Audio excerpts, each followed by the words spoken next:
extrêmement importante dans ce sens où elle est ultra fréquente. Constamment, le Shabbat, on peut être passible de cette mélacha qui s'appelle borer, trier.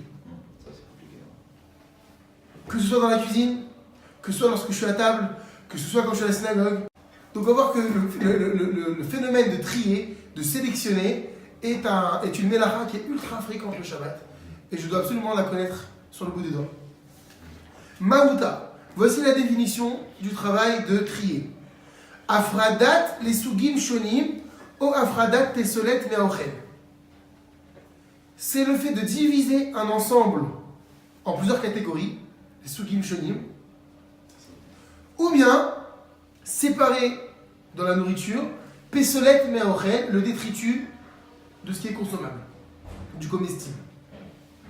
En quoi est-ce qu'on utilisait dans le Mishkan borer? Achar zriyat amot barouach, après avoir vanné donc le grain, l'épi au vent, c'était la mélacha de Zoré.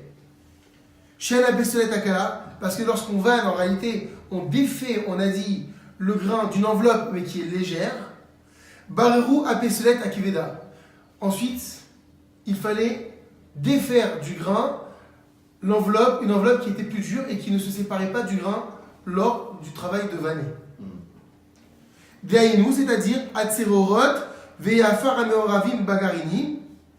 Quel genre d'enveloppe plus dure pouvait être collée au grain et qui ne partait pas lors du travail de vanner? Par exemple, des gravillons, de la poussière et toutes sortes de choses qui auraient pu être mélangées au grain. Est-ce que lorsque j'ouvre une pistache, je suis boréa? Donc, Ayou les fanav, ochel ou pesolet meoravim.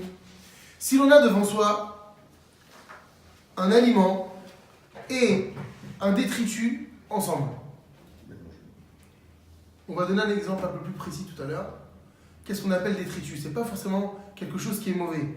Quelque chose que je n'aime pas, ça s'appelle psolète. Si j'ai du riz et des petits pois et je n'aime pas les petits pois, le riz devient pour moi l'aliment et le petit pois devient psolète, le détritus. Est-ce que j'ai le droit de séparer Shabbat le riz des petits pois? Si on a devant soi donc un aliment et un détritus, mais en ravi, mais les deux sont mélangés, Asur minatora livror, il est interdit par la Torah de trier. Entre parenthèses, c'est-à-dire quoi? Kelomar les assir, de retirer, d'enlever. Et apesolet minaochel bechol inyan, d'enlever le détritus de l'aliment dans tous les cas. Quoi qu'il arrive, c'est interdit.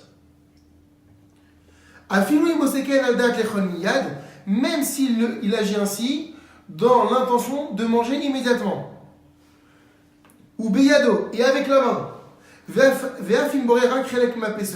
Et même s'il ne retire qu'une seule petite partie des détritus. Aval, mais moutar, il sera permis, livror au chel mitoch apesolet, de retirer l'aliment du détritus. Baderachim shivoru les kaman, de la manière dont on développera un peu plus loin tout à l'heure dans la lacha. Donc ce qui est interdit dans l'interdit de borer, dans la mélacha de borer, c'est de prendre le détritus et de l'enlever. Mais on va voir que de retirer le bon du mauvais, ce que j'ai envie, et de laisser le détritus, ça j'aurai le droit. De quelle manière? On va voir tout de suite. Aborer bichli shaderer livorbo, celui qui trie avec un ustensile qui est destiné à cela, kegon nafa ou mislenet, comme un tamis ou un filtre, afilu borer ochel mitor peselet aldat lechol miyad, même si maintenant je vais trier l'aliment du détritus, on a dit ça, vous pouvez retirer le bon du mauvais, chayav, c'est interdit, même si je le mange tout de suite. Ve'im berer bichli sheno miyuchad livrira, et si maintenant il a trié donc cet aliment avec un ustensile qui n'est pas destiné à ce tri-là, à son divri sofrim, ça reste interdit, mais cette fois-ci non pas de raïta de la Torah, mais par ordonnance rabbinique. Aborer biyado ochel mitor pesolet aldat la niach, deinu lechol leachar sha'ah chayav. Sélectionner, trier avec la main un aliment à partir du détritus, dans le but de le laisser, c'est-à-dire daïmou lechol leachar sha'ah, de le manger bien plus tard, chayav, c'est interdit. Qu'est-ce qu'on doit conclure de là? C'est la lacha dalet. Aberira muteret ibitnaï. Dans quel cas je vais avoir le droit donc de trier? Sous quelles conditions? Il y a 3 conditions. 1. Shivror ochel mitor psolet. Premièrement, de trier le bon du mauvais, c'est-à-dire retirer le comestible et laisser ce qui n'est pas comestible. Deuxièmement, il faut aussi, chez Ivror Aldak Lechol Miyad, que lorsque je vais trier de façon permise, c'est-à-dire en retirant le bon du mauvais, ce soit dans le but de le manger immédiatement. Troisième condition, chez Ivror Bayad Vel Bakeli, trier avec la main et pas avec un ustensile. Si ces 3 conditions sont réunies, à savoir retirer le bon du mauvais, le faire dans l'intention de le manger dans l'immédiat et le faire avec la main et pas avec un kéli, alors là j'ai le droit de trier Shabbat. Si ces 3 conditions sont réunies, j'ai le droit de trier Shabbat. Ou plutôt, ça ne s'appelle pas trier.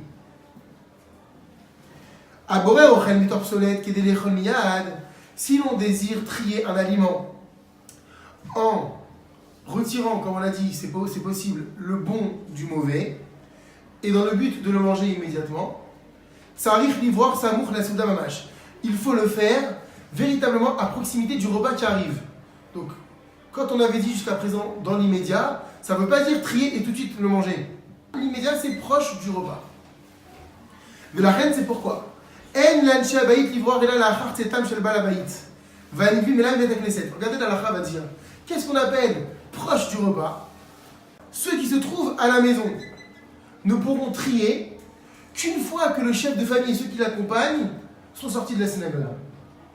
Donc si l'épouse, elle sait que son mari il quitte la Kehila à midi, alors elle pourra commencer à trier ce qui est nécessaire pour le repas de midi, de Shabbat midi, qu'à partir de midi. Ou mutar l'ivoire kol ma shitzarech lechol bota souda, av shemarich ba kama shaot. À partir de cet instant-là, la question qu'on peut poser, c'est si je sais que le repas va durer très très longtemps, même des heures, et que ce que je vais manger, qui nécessite d'être trié, je le mangerai que dans 3 heures, est-ce que j'ai le droit de trier avant? La lacha dit moutar, c'est permis, l'ivror de trier comme machistarer, tout ce qui va être nécessaire, l'échol beuda souda, pour manger dans ce repas, av shimar kriba kamashot, même si ce repas va durer des heures. Donc même trier ce qui est nécessaire pour le dessert, et que le dessert va être pris dans 3 ou 4 heures, j'ai le droit de le faire dès que les hommes sortent de la synagogue. Aborer ochel mitor pesulet lechol miyad. Celui qui trie l'aliment à partir du détritus, donc ce qui est permis, les chol miyad pour le manger dans l'immédiat, ce qui est permis, afilou ali des kaf au mazleg moutar, même par l'intermédiaire d'une cuillère ou d'une fourchette, c'est permis.